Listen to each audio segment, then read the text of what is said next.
So you're saying the hospital management, that would be the board members, the CEO, the directors up the top, they actually don't care about people's safety and health. The board members are fully aware that Colac has one ambulance, and every time they send it on a transfer to Geelong, Colac has no ambulance, and the next response will be 30 minutes, maybe 60 minutes. Because Paramedic is busy, and he doesn't want to work, so it's not always going to be there. So we have to, on occasions, wait for Geelong to turn up. So the board's very much aware of that.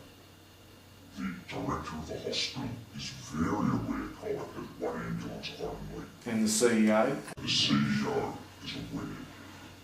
Every manager in Colac Hospital is fully aware Colac has one ambulance. They know that every time that ambulance goes out on an inappropriate transfer, so they can save a few dollars, that they are leaving this town without any emergency medical coverage. How does that make you feel? Centres people. Disgust. Blood money. That's all I can call it. It's blood money. They're willing to put anybody's life at risk for $250, and that makes me sick. Absolutely sick. Are you aware that the Colac area health budget is in excess of $40 million a year? Yes. And there are many ways they can save money. There's many ways they can improve it. You don't try to improve it by removing services and by removing the emergency ambulance, removing that service from the town so they can save a couple of $100 on a call is completely inappropriate. In your opinion, would this have possibly contributed to patients' deaths? Every delay contributes to the patient's death.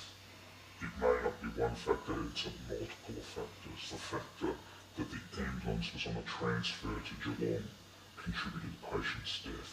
The fact that the hospital ran the ambulance and made it out to be urgent transfer contributed to the patient's death. The fact that the patient then had to wait for an ambulance to come from somewhere else contributed to the patient's death. Everything contributes to the patient's death.